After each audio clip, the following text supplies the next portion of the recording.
rero nibyo tuba dukwiriye gutindaho. Ibyo ntabasha guhindura mu bandi, ibyo nyine ntabwo ari njyewe, ni Imana izabikorana nabo. Ariko twe gutinza amaso kuri abo ngo umuntu ahore kuri yabyo ibitahindutse mu bari iruhande rwe. Garura amaso kuri wowe n'Imana yawe. Ibintu ibihumbi mfite guhindura njyewe ku giti cyanjye ntibigira ingano. Ibintu ibihumbi ufite guhindura ku giti cyawe ntibigira ingano. Ntutinze amaso rero ku bitashoboka udafiteho ijambo, ahubwo tinza amaso ku byashoboka maze ubihagararemo kandi ubimaximize.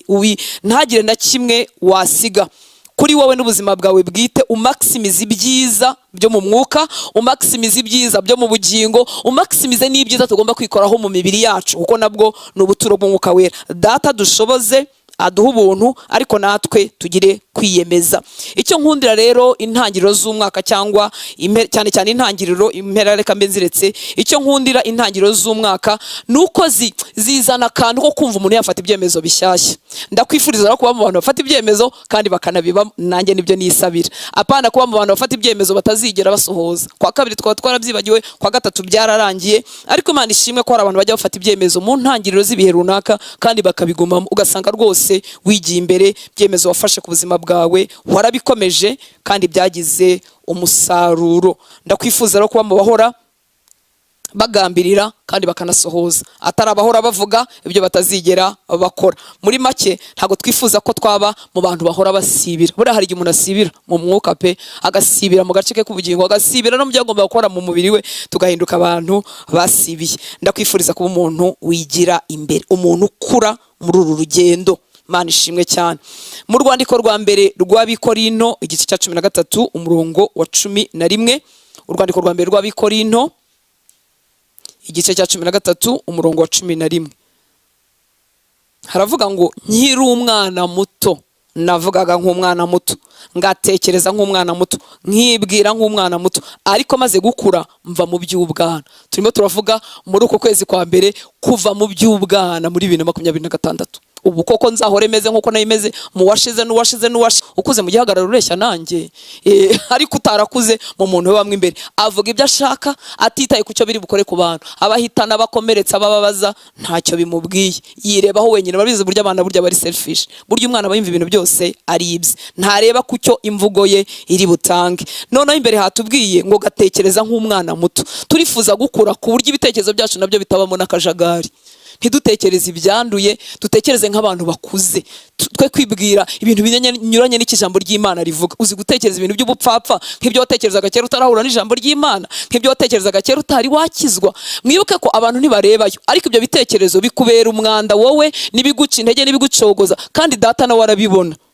Ibyo rero ntago bidukwiriye. Dukwiriye no gukura mu buryo dutekereza. Gukura mu buryo ntekereza ni uguhuzwa kw'ibitekerezo byanjye n'ikijambo ry'Imana rivuga. Tekerezo byanjye byaba bitana nkajya mbigarura nkabihuza n'ikijambo ry'Imana bivuga. Apana gutekereza nkurikije ibiriho nibigaragara. Ngo nkibwira nk'umwana muto, tukarenga kwibwira iby'abana batoya bibwira. Abana batoya murabizi bibwira ibintu bitabaho. Kwizera no kwibwira ibintu bitabaho ni ibintu bibiri bitandukanye.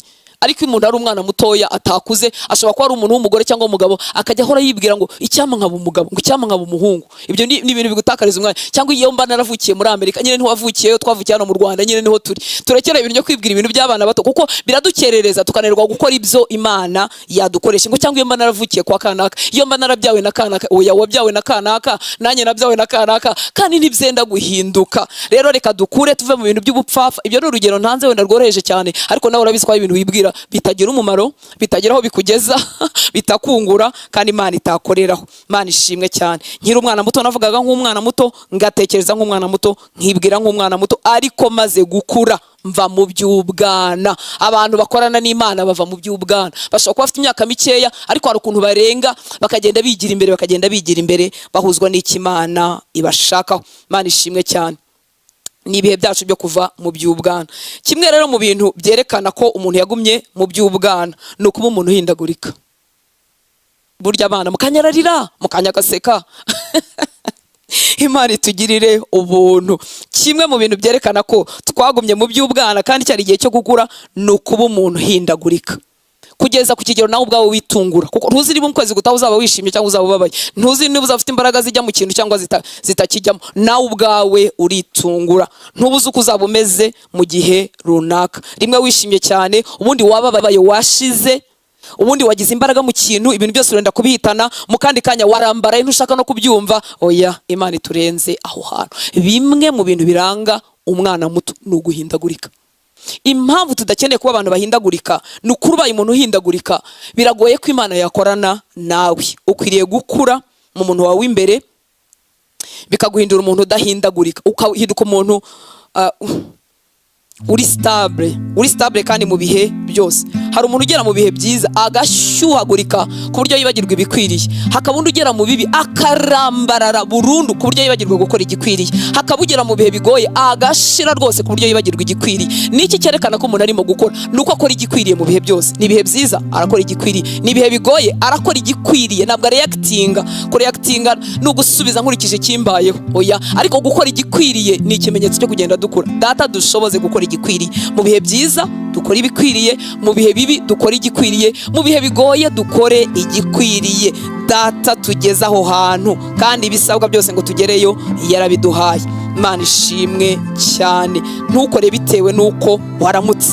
Tekereza twese dukomeje kuba abantu bakora bitewe nuko twaramutse. N'Imana ubwayo, nenge vuga ngo n'Imana ubwayo byayiyobera. Ntabwo iyoberwa, ariko yakwibaza, ese ari mu batumwa, mu bagenda iyo mbatumye, ari mu batagenda ngo menye aho ari, cyangwa ari mu bo twakwita ba petetre, maybe ari busenge cyangwa ntari busenge. Nyamara gahunda yari yo gusenga, ariko kuko ari maybe, kuko ari petetre, kuko biterwa nuko yaramutse. Ese ari mu ngabo zigiye gusengera igihugu cyangwa ntarimo? Ese ari mu bagiye gutwara ubutumwa bwiza cyangwa ntagenda? Ese ari mu batanga cyangwa ntibimukozwa? Muri make ukahinduka umuntu. Byibuze iyo uri mu batagenda tumenye ngo nyine nturagenda, hanyuma Data agakomeza akakugwiriza imbaraga. Ariko iyo uri petetre, ese uragenda, ese ntugenda? Ese muri make murumva ko ibyo bintu byo kuguma mu bwana bidindiza rwose ubwami bw'Imana. Data duha ubuntu, turi mu ntangiriro z'umwaka, ugambire mu mutima wawe kujya ukora igikwiriye. Ese Data aragushaka wiki? Ese arakwifuza wiki? Gambirira kukimenya kandi ugihagararemo. Ubuntu budushoboza ni ukuri yarabuduhaye. Burya ni wowe uvuga uti oya ndekeye aho ntabyo ndi bujyemo, kandi uvuze ngo ntabyo uri bujyemo, nubwo mukabera yamanuka ntabwo yaguterura ku ngufu ngo agutereke ngo ugende. Cyangwa uvuze ngo ntabwo ndi bwongere gusenga, dore igihe nasengeye, dore igihe niyiririje. Hari umwana twigeze kuganira arambwira ngo yari yarafashe ibyemezo ko atazongera kwiyiriza. Ngo nawe tekereza uru rugendo aho tukiri turacyagenda. Yesu ntaraza gutwara itorero, natwe ntiturapfa, turacyafite imyaka hano imbere hayo gukora. Hari mu bagiye gusenga ntarimo. Ese arakizwa? Ese ntakizwa? Oya, mureke dusabe ubuntu bw'Imana, tuve mu by'ubwana, tuba abantu bari determine kubw'ubwami bw'Imana duhagarariye. Erega n'ubu ntitubiterwa nuko turi abanyembaraga cyane, ariko ubwami duhagarariye n'ubw'icyubahiro, kandi bukeneye abantu, abahungu n'abakobwa. Imana ishimwe cyane. Impera rero n'intangiriro kiba ari igihe cyiza cyo kwisuzuma. Kwisuzuma. Mu Bikorinto ba kabiri harabitubwiye, Abikorinto ba kabiri 13:5, uyu murongo twagiye tuvugaho kenshi. Abikorinto ba kabiri 13:5 haravuga ngo ngaho nimwisuzuma ubwanyu. De Korintiens 13:5 ngaho nimwisuzuma ubwanyu, mumenye yuko mukiri mu byo twizera kandi mwigerageze. Amagambo nashaka gukuramo ni mwisuzume kandi mwigerageze. Twijyane mwisuzumiro. Ngaho nimwisuzuma ubwanyu, mumenye yuko mukiri mu byo twizera kandi mwigerageze.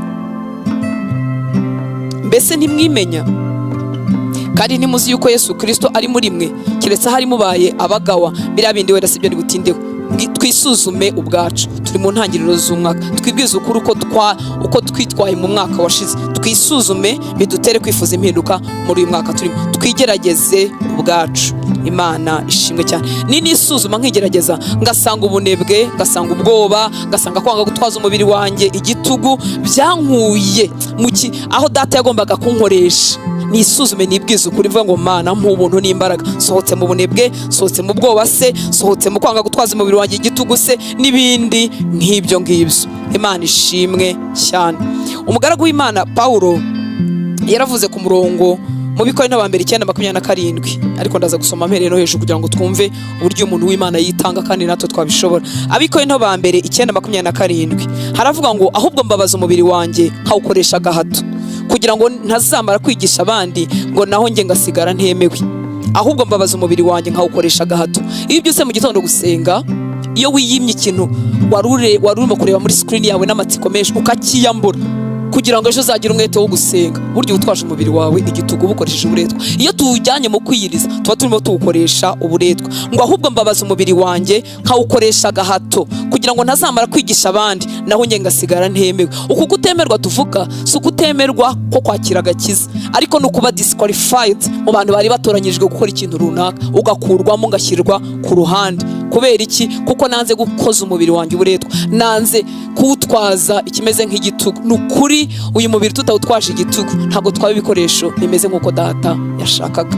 Imana itugire ubuntu. Reka nsubire hejuru gatoya twumve inyifato ye bigutera inyota yo kwifuza kumera nkawe, kugira ngo uhinduke umuntu w'umumaro mu bwami bw'Imana. Kuko nituguma mu by'ubwana tuzahinduka abantu b'imbura mumaro mu bwami bw'Imana. Kandi nukuri data akeneye abantu, data akeneye abantu bamuhagararira muri ubu bwami.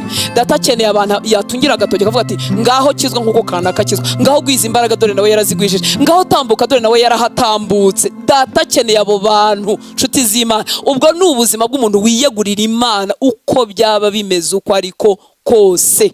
Imana ishimwe cyane. Reka twigire hejuru gatoya turebe uko uyu mugaragu w'Imana avuga. Duhere ku murongo wa 20 hano mu Bikorinto ba mbere igice cya 9 tujye ku murongo wa 20. Mwibuka ko uyu mugaragu w'Imana ndamukunda, niwe watwigishije iby'ubuntu bw'Imana, niwe ubwira bw'Imana bwagezeho bumuhishurira ubuntu bumonerwa muri Kristo Yesu. Mu bintu abigiye cye bamubuhoraga ko bimwe mu bintu bapfuye cyane, kuko arimo abuza abayuda gukomeza gukebwa n'abanyamahanga gukomeza gukebwa, kuko bumvaga bagomba gukizwa n'ibyo bagakomezanya n'imihango ya Mose. Ariko asobanukirwa iby'agakiza kabonerwa muri Kristo. Ubuntu umuntu yakira buzaniwe nuko yizera Kristo, ntacyo akoze, arabiduhishurira rwose, abishuriwe n'umwami Imana. Ariko niwe ugaruka akatubwira inyifato y'abakiriye ubwo buntu. Nshuti y'Imana, niba ubuntu butakubyara inyifato runaka itandukanye n'iya kera, ntago wabumenye ntiwanabwakiriye. Ni umugaragu w'Imana umwe ubitubwira, niwe utubwira ibyo gukoza umubiri we, kuwukoresha agahato, kandi niwe wavuze iby'ubuntu bw'Imana.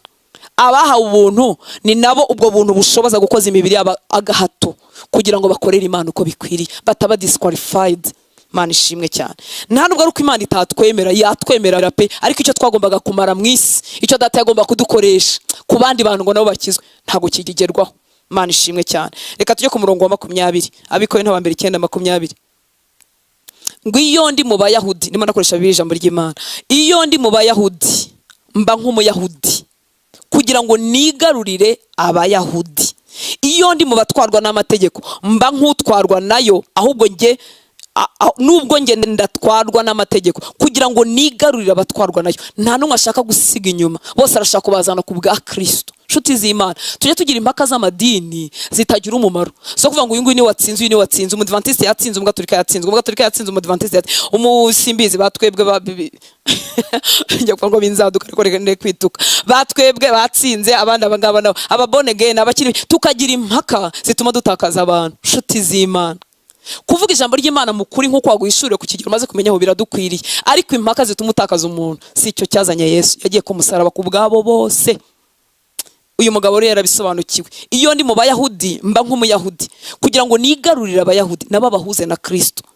Ngo iyo ndi mu batwarwa n'amategeko mba nk'utwarwa nayo, nubwo nge ndatwarwa n'amategeko kugira ngo nigarurire abatwarwa nayo. Ibi bintu bishobora gukorwa n'umuntu wagumye mu by'ubwana. Ibi bintu bikorwa n'umuntu urimo akura, umuntu wakuze utakitaye cyane kuri argument no kuzitsinda, ahubwo witaye ko ari buhuza abantu na Kristo. Nubwo yasuzugurwa, nubwo yahomba, nuko yafatwa nk'utazi, ariko icyangombwa nuko abantu abahuza na Kristo. Imana ishimwe cyane. Kuri 21, ngo iyo ndi mu batazi amategeko nanjye mba nk'utayazi kugira ngo nigarurire abatayazi. Ibyo simbivugiye yuko ntazi amategeko y'Imana, kuko Kristo ari we tegeko ringenga. Haleluya. Kristo ni we tegeko ritugenga. Iyo ndi mu batazi amategeko nanjye mba nk'utayazi kugira ngo nigarurire abatayazi. Ibyo simbivugiye yuko ntazi amategeko y'Imana, kuko Kristo ari we tegeko ringenga.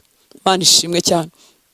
Nibutse urugero runsekeje, iyo turabavuga butumwa b'abana bagitangira umurimo, ko nanjye mba nk'utayazi nyamara arayazize byinshi yavuga, ngo kugira ngo nigarure abatayazi. Ibyo ko nanjye mba nk'utayazi nyamara arayazize byinshi yavuga, ngo kugira ngo nigarure abatayazi. Ibyo simbivugiye yuko ntazi amategeko y'Imana, kuko Kristo ari we tegeko ringenga. Ngo iyo ndi mu banyantege nke mba umunyantege nke kugira ngo nigarure abanyantege nke, nigira nk'uko buri wese ameze kugira ngo ibyo ari byo byose nkizemo bamwe. iyo ndi mu banyantege nke mba umunyantege nke, kugira ngo nigarure abanyantege nke nigira nk'uko buri wese ameze, kugira ngo ibyo ari byo byose nkizemo bamwe. Ntabwo yigira umunyantege nke kugira ngo atembane nabo. Afite intego, afite purpose yo gufata aba banyantege nkeya akazabahuza n'umwami. Abagitekereza iby'ubwana cyangwa bahitamo kugumana ubupfapfa mu mutwe, aravuga ngo tubwo niba kujya mu banyantege nke, nisanga bangwa nanjye nzangwa. Ugumye mu by'ubwana. Nisanga bambaye ubusa nanjye nzabwamba. Ubuse nibyo Paulo yavuze, ugumye mu by'ubwana. Nisanga bahora basohoka buri mugoroba baraye mu kabari, nanjye nzasohokana. Ugumye mu by'ubwana. Sibyo yavuze, kuko abikorera kugira ngo abunguka abahuze na Kristo. Ariko we ibyo ngibyo bikorera irari ryawe ritari ryapfa. Imana itugirire ubuntu. Ngo ibyo byose kuri 23, ngo ibyo byose mbikora kubera ubutumwa bwiza, ngira ngo mbugireho uruhare. Umuntu wese urimo kuva mu by'ubwana yumva ubutumwa bwiza agomba kubugiraho uruhare ku kigero cyo kumenya amaze kugeraho.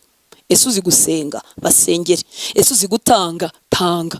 Ese umenye kuvuga nka wa mugore wahuye na Yesu ku iriba, nturamenye imirongo myinshi, ariko uzi kuvuga ngo ngwino urebe, kora icyo. Umuntu wese urimo kuva mu by'ubwana, ibintu by'ubutumwa bwiza biramureba, bitangira kumureba, atangira kumva bifiteho uruhare. Ngo ibyo byose mbikora kubera ubutumwa bwiza, ngira ngo mbugireho uruhare. Imana ishimwe cyane. Kuri 24, ngo mbese ntimuzi yuko mu mikino y'abantu basiganwa biruka bose, ariko umwe akaba ari wowe wegukana ikamba w'igihembo. Nuko rero namwe nimwiruke kugira ngo muzaryegukane. Turimo turava mu by'ubwana, aho kwiruka tuziruke. Kwiruka ntago biryoha kuko berananiza igihaha, ukumva urahumagiye, ariko biri ngombwa. Aho kwiruka uriruka. Ngo mbese ntimuzi yuko mu mikino y'abantu basiganwa biruka bose, ariko umwe akaba ari wowe wegukana ikamba w'igihembo. Nuko rero namwe nimwiruke kugira ngo muzaryegukane. Abarushanwa mu mikino, umva nshuti y'Imana, abarushanwa mu mikino bose bamenya kwifata ku buryo bwose. Urabizi abarushanwa bagira discipline iri hejuru. Uko barya, uko baryama, aho bajya, bafite discipline iri hejuru. Data duha ubuntu kugira ngo tuve mu by'ubwana. Abarushanwa mu mikino bose bamenya kwifata ku buryo bwose. Nta gace na kamwe gupfa kubaho. Bamenya kwifata mu buryo bwose. Ngo bo babikorera kugira ngo begukane ikamba rishira vuba. Ngo ariko twebwe tubikorera kuzegukana ikamba ridashira. Haleluya. Bamenya kwifata mu buryo bwose. Imana imvane mu bupfapfa n'ubupfayongo. Imana ikuvane mu bupfapfa n'ubupfayongo. Umenye kwifata mu buryo bwose, kuko uhagarariye ubwami butazahanguka. Reka ikintu cyose kigayitse ku buzima bwanjye, saba Imana impa ubuntu bwo kukirenga no kukivaho, kuko mpagarariye ubwami butazahanguka, ubwami butazasenyuka, ubwami bw'icyubahiro cyinshi. Ndi ishusho yabwo mu isi, uri ishusho yabwo mu isi. Bose tubuhagarariye gute? Nituguma mu by'ubwana. Ngo niyo mpamvu nanjye niruka ntameze nk'utaziyagana, ngasa n'ukina umukino wo guterana amakofi, ariko simpusha. Ngo ahubwo mbabaza, ntihandi twaganaga, umubiri wanjye nkawukoresha gahato kugira ngo ntazamara kwigisha abandi, naho nge ngasigara ntemewe. Turimo turava mu by'ubwana. Niyo mpamvu nanjye niruka ntameze nk'utaziyagana, ngasa nk'ukina umukino wo guterana amakofi, ariko simpusha. Ahubwo mbabaza umubiri wanjye nkawukoresha gahato kugira ngo ntazamara kwigisha abandi, naho nge ngasigara ntemewe. Iyo umuntu avuye mu by'ubwana akora ibikwiriye, ntakora akurikije uko yiyumva. Abasenga twese turabizi ko umuntu hari igihe aba afite ibihe bitemba nk'amazi byo gusenga. Turabizi ko hari n'igihe biba byakamye, ugasenga kuko biri ngombwa gusenga, ukiga ijambo ry'Imana kuko biri ngombwa kuryiga. Hari igihe umuntu asoma Bibiliya akumva biraryoshye, amahishurirwa hejuru y'ayandi, hakaba n'igihe biba bimeze nk'ibyakagaye, ariko igikwiriye umuntu aragikora uko byaba bimeze uko ariko kose. Ntiwishimire rero nshuti y'Imana guhora ku rwego rumwe, nubwo rwaba rusa nk'urushimishije ukurikije abo muri kumwe. Abo muri kumwe sibo gipimo cyawe. Gipimo cyawe ni Kristo. Hari igihe umuntu yireba akiha amanota akurikije abo bagendana. Ngavuga ati namba nanjye, ngewe ndasenga, ngewe nkora ibi n'ibi. Oya, ntiwishimire guhora ku rwego rumwe, mukwiriye kuba bigisha abandi. Ariko namwe muracyakeneye kwigishwa ibyifatizo byerekeye inyigisho ziva ku Mana. Aho gutungwa n'ibiryo bikomeye, muracyakeneye amata. Murumva atari umugayo bahungu. Urebye igihe mumaze mwari mukwiriye kuba abigisha b'abandi, ariko namwe muracyakeneye kwigishwa ibyifatizo byerekeye inyigisho ziva ku Mana. Aho gutungwa n'ibiryo bikomeye, muracyakeneye amata. Umuntu ugitungwa n'amata gusa aba akiri umwana, aba ataraca akenge ku byo gutunganira Imana. Mve neza, umuntu ugitungwa n'amata gusa aba akiri umwana, aba ataraca akenge ku byo gutunganira Imana. Imana ipima ubukure bwacu, ntipimira mu myaka, nta nubwo ipimira ku mpano, kuko impano ni impano, ahubwo ipimira ku gutunganira Imana kwacu. Ese ngenda ntungana? Ese ngenda ndushaho gusa nayo? ngo naho abantu bakuze bo batungwa n'ibiryo bikomeye kuko baba baragize akamenyero ko gutandukanya ikibi n'icyiza. Umva ikintu gikuza umuntu cyerekana ko umuntu akuze, ni akamenyero ko gutandukanya ikibi n'icyiza. Agenda abyimenyereza, kiba gishyira ku ruhande agasingira icyiza. Mana ishimwe cyane, tubyifuza ibi. Mbibutse ko nshuti z'Imana ntago twikuza, ariko uruhare rwacu cyangwa umurimo wacu ni ukurya. Nta mwana wiyongeraho santimetero. Na twebwe abo tubyara mu mibiri, twebwe ababyeyi bo mu mibiri, umwana wacu ntago twamwongeraho uburebure, ariko turamugaburira. Tuba dukoze uruhare rwacu. Nawe rero si wowe wikuza, si wowe wiyuzuza umwuka wera, si wowe wigwiriza imbaraga. Ariko se ibitera abantu imbaraga, ibikuza abantu, ko ari rwo ruhare rwawe urabikora. Nta nubwo twiyeza, ariko iyo twidisponibirije, iyo twishyizeho abantu berezwa, turezwa. Ni nk'umuntu avuga ati ndashaka kugira isuku ariko sindi bujye muri dushe. Nyamara nujya muri dushe munsi y'amazi umwandura kuvaho. Natwe iyo twishyira ijambo ry'Imana, iyo twicara ku birenge bya Yesu, iyo twitabira gahunda zacu cyangwa iza rusange zo gusenga, urwo ni rwo ruhare rwacu nshuti y'Imana. Ibyo nsabwa kandi nahawe mu bushobozi ndabikora. Hanyuma kuzuza umwuka wera ni ibya Data. Ariko se mufite inyota uko babaho, nawe ni kubayeho. Urwo ni rwo ruhare rwacu. Utumvira ijambo ridutsinda cyangwa ritugaya ngo dukwiriye kuba twari tugeze kuba bigisha abandi, ngo ariko turacyakeneye kwigishwa ngo wumve uciriweho iteka. Oya, ahubwo uruhare rwanjye ni ugukora ibyo bifuza gukura abakora, nkaba muri ibyo. Hanyuma Data nawe ni uwo kwizerwa, azakora ibyo asabwa gukora. Mana ishimwe cyane. Ese urarushaho kugwiza ishyaka ryo kumenya ibyo wizera, kumenya ibyiringiro byawe. Umva bava mu bwana nuko nguko bamera, bahorana ishyaka ryo kwifuza kumenya ibindi kuri uyu mwami twakurikiye. Mu rwandiko rwa mbere rwa Petero igice cya 3, urwandiko rwa mbere rwa Petero igice cya 3 umurongo wa 14.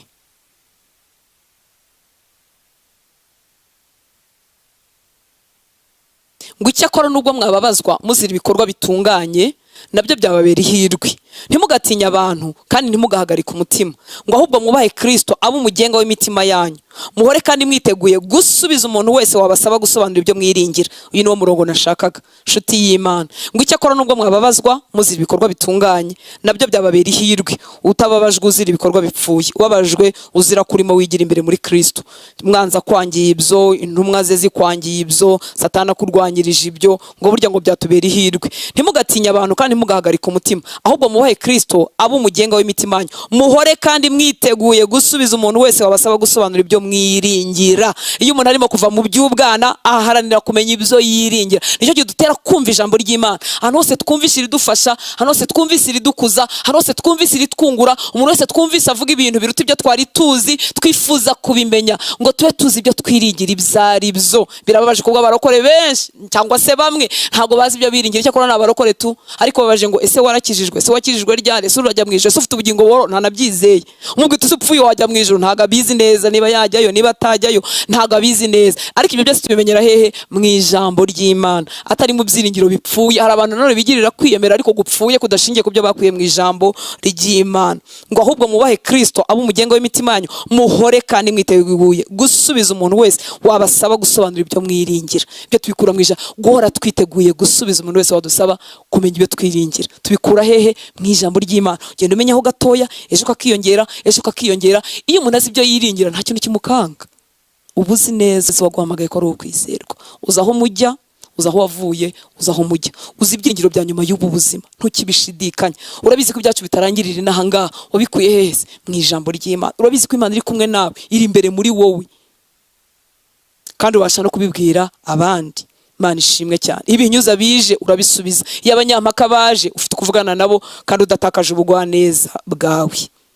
Muhore kandi mwiteguye gusubiza umuntu wese wabasaba gusobanura ibyo mwiringira.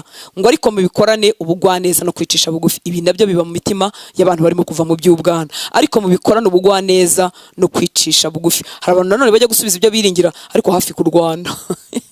Umuntu n'ubundi akaba aramutakaje, nta mwunze na Kristo. Ariko ubugwaneza no guca bugufi bugukuriraho umuntu gatoya, umuntu nubwo mutizera bimwe ariko kumva yifuje gutindana nawe kugira ngo yongera byumve, kubera ubugwaneza n'umutima uciye bugufi. Ufite nawe icyo ugambire ko igihe kimwe uzamugeza kuri Kristo. Ngo ariko mubikorane ubugwaneza no kwicisha bugufi. Mugira umutima utabarega ikibi, kugira ngo abasebye imyifatire myiza mukomora Kristo baba ari bo bakorwa n'isoni. Ariko uzi kuba basebye imyifatire myiza y'abitwa abakristo, natwe bakadusanga na nyine ibyo basebya natwe bituriho. Imana iduhe gukura. no kuva mu by'ubwana. Mugire umutima utabarega ikibi, kugira ngo abasebya imyifatire myiza mukomora kuri Kristo babe ari bo bakorwa n'isoni. Imana itugirire ubuntu. Ese nshuti y'Imana, impano Imana yahaye abantu ugenda uzungukiramo gukura, burya nicyo zimaze. Mwibuke ko ari igihe cyo kuva mu by'ubwana, kugira ngo duprofite ibintu byose Imana yahaye abantu, yahaye abera, ariko tugambiriye gukura. Iyo umuntu atarimo kuva mu by'ubwana, yenjoyinga gusa impano ziri iruhande rwe, ariko ntazikuremo gukura kwe. Nyamara burya nicyo zigamije. Waguhanuriye bikagukomeza cyangwa bikaguhugura, burya ko ari kugira ngo wegerane na ya Mana. Uwakwigishije ijambo ry'Imana rikagukomeza rikagukuza, ntabwo ko ari kugira ngo uzahore umurangamiye, ko ari kugira ngo wigire imbere uhure n'iyo Mana arimo avuga. Niki impano zatangiwe mu Efeso igice cya 4:11 kugeza kuri 15. Urwandiko rw'Abefeso igice cya 4 muri Bibiliya yera 11 kugeza kuri 15. Ngo nuko aha bamwe kuba intumwa ze, n'abandi kuba abahanuzi, n'abandi kuba ababwiriza butumwa bwiza, n'abandi kuba bungeri n'abigisha. Efeso 4 kuva kuri 11. Nuko aha bamwe kuba intumwa ze, n'abandi kuba abahanuzi, n'abandi kuba ababwiriza butumwa bwiza, n'abandi kuba bungeri n'abigisha, kugira ngo ibyo byose byaratanzwe kubw'impamvu, ni ukugira ngo abera batunganirizwe rwose gukora umurimo wo kugabura iby'Imana no gukomeza umubiri wa Kristo. Iyi mihamagaro, kuguhamagara kw'Imana kwaratanzwe. Bamwe baba bariya intumwa, abandi babahanuzi, abandi baba babwiriza butumwa bwiza, abandi baba bungeri n'abigisha, kugira ngo wowe nanjye abera dutunganirizwe rwose kwicara ashwi, dutunganirizwe rwose gukora umurimo wo kugabura iby'Imana. Burya buri we hari ibyo ugomba kugabura by'Imana, ubigabura mu bandi, yaba gukoresha zimwe muri izi mpano ziri hejuru, yaba n'ibindi bitavuzwe, ariko urimo uratunganywa kugira ngo usavinge, kugira ngo ukore. Ntabwo wahawe umuvugabutumwa kugira ngo ukomeze urye gusa ubyenjoyinge. Intumwa mu buzima bwawe, abantu bose Imana ikoresha impano zitandukanye mu buzima bwawe, si ukugira ngo ukomeze ubarebe then what, siko ahubwo byaratanzwe ngo kugira ngo abera batunganirizwe rwose gukora umurimo wo kugabura iby'Imana no gukomeza umubiri wa Kristo, ubigiremo uruhare. Mana ishimwe cyane. Kuva mu by'ubwana no muri si ikindi ni ukugenda dutunganywa, tubonezwa rwose, turushaho gusa n'uwadupfiriye, tugatunganirizwa, atari kugira ngo dukomere amashyi bavuga ngo turi ibitangaza rwose twarejeje, ahubwo ni ukugira ngo dukore, dusavinge, dukore umurimo wo kugabura iby'Imana no gukomeza umubiri wa Kristo. Ngo kugeza ubwo, ntabwo biba birangiye, n'urugendo. Kugeza ubwo ndifuza kuva mu by'ubwana, ndifuza kuba nk'uko abantu bakura babaho. Mana ishimwe cyane. Impano zaratanzwe kandi koko zitugira umumaro pe. Umuntu arigisha ukumva uraryohewe, ukumva urafashijwe, yasenga ukumva urafashijwe, yaramye Imana mu ndirimbo ukumva urafashijwe, wabona umuntu ugira ubuntu bwo gukora imirimo myiza byishimiye ukumva uguwe neza. Ibyo bintu byose ni byiza pe. Wahura n'umuhanuzi w'ukuri ukumva ni byiza. Abantu benshi kubera ko abahanuzi benshi babaye abinda, bibwiye ko ubuhanuzi butakibaho, buracyabaho. Abukuri nabo barahari, ariko abukuri ntago bagenda aribo badushakisha badufitiye ubutumwa, ariko ntaho rakukurikirana kubaza ngo none se ngo bya bintu ngo nene nakubwiye ngo none se reka ngaruke. Kandi kugeza ubwo tuzasohora kuba abantu bashyitse, bageze ku rugero rushyitse rw'igihagararo cya Kristo. Mana ishimwe cyane. Data aduha ubuntu n'imbaraga, kandi natwe tugire determination, tugire kwiyemeza kuva mu by'ubwana. Mubyeyi utashaka ko umwana wakura, ntiyamugaburira, ntiyamwitaho, ntiyamukorera isuku, no mu buryo bwo mu mwuka nuko bimeze. Mana itugirire ubuntu. Umva rero uko bigenda. Ngo kandi kugeza ubwo tuzasohora kuba abantu bashyitse, bageze ku rugero rushize rw'igihagararo cya Kristo. Gukura kudufitiye inyungu. Kubera iki? Ngo kugira ngo tudakomeza kuba abana duteraganwa n'umuraba, tujyanwa hirya no hino n'imiyaga yose, n'imyigishirize, n'uburiganya bw'abantu b'ubwenge bubi, n'uburyo bwinshi bwo kutuyobya. Wumvise iyo ugumye kuba umwana uko bikugendekera? Kugira ngo tudakomeza kuba abana duteraganwa n'umuraba. Muribuka ko twavuze ko muri bimwe mu bintu bigaragaza ubwana ari uguhindagurika. Abana barahindagurika, bateraganwa n'umuraba, bajyanwa hirya no hino. Kugira ngo tudakomeza kuba abana. Impano zaratanzwe, zitangirwa kugira ngo abera batunganirizwe rwose gukora umurimo wo kugabura iby'Imana no gukomeza umubiri wa Kristo, bakazakomeza bakagira ubumwe bwo kwizera kugeza ubwo basohora kuba abantu bashyitse bageze ku rugero rushyitse rw'igihagararo cya Kristo, kugira ngo badakomeza kuba abana bagateraganwa n'umuraba, bakajyanwa hirya no hino n'imiyaga y'uburyo bwe. Iyo umuntu amaze gukura ntabwo aba agiteraganwa n'umuraba, arahagaze rwose. Imana ishimwe cyane. Si uko imiraba idahari, ahubwo yarakuze. Ndakwifuriza gukura ugasumba imiraba yakuzonze muri 2025, kugira ngo tudakomeza kuba abana duteraganwa n'umuraba, tujyanwa hirya no hino n'imiyaga yose n'imyigishirize n'uburiganya bw'abantu n'ubwenge bubi n'uburyo bwinshi bwo kutuyobya. Uburiganya bw'abantu buzahoraho, ubwenge bubi buzahora, ariko wowe uzabisumba. Bibe bitakiguteranagana hirya no hino. Uzareka gusenga nk'abana ngo Mana ngo byose ubyigizeyo. Yabyigizeyo se tukiri mu isi, tubana nabyo, duturanye nabo, abibinyoma, abuburiganya udashobora no kurabuka kuko utareba mu mutima we. Ariko iyo dukuze, iyo umuntu arimo anakuragirana ka discernement, agira akantu ko kurobanura imyuka, akagenda abimenya, Imana iduhe ubuntu. Ngo ahubwo tuvuge ukuri, turi mu rukundo, dukurire muri we. Muri Kristo barakura ntibagereyo ngo bigarukira. Dukurire muri we muri byose. Uwo ni we mutwe, ari wo Kristo. Imana ishimwe cyane. Ibisabwa byose Data yarabiduhaye, nitwe no kubyakira no kubikoresha. Nifuza ko twagarukira aha ngaha tukazakomeza ubutaha. Ndimo ndatera umutima wawe inyota yo kwifuza kuva mu by'ubwana. Data aragukeneye, aragukeneye, kandi gukura kwawe uzabyungukiramo pe, uzabyungukiramo rwose. Uzagira amahoro menshi, uzamenyana na Kristo. Uguti ndashimira Imana kubw'abana b'Imana bagenda bigira imbere. Ubundi umwaka wagenze neza, ni umwaka nungutse kumvira Imana kurutaho, ni umwaka nakoze iby'Imana yashaka kurutaho, ni umwaka nabaye umumaro kurutaho byo Data yanshakagaho, nabaye mwizerwe muri byo. Ntagira agace nakamwemera ko gasigaraho umugayo. Reka wenda ibyo by'ibindi bice tuzabikomeze ubutaha. Ariko ahantu hose wumva wakwiyungura kubwo bwamuhagarariye, wiyunguri, ureke ubupfapfa. Data duhe kureka ubupfapfa. Agace ko mu mwuka twunguke, mu bugingo twunguke. Ese n'ubwenge ugomba gushaka bushake. Ese n'umubiri tukwiriye kuwuzanira Data kugira ngo uveho umugayo.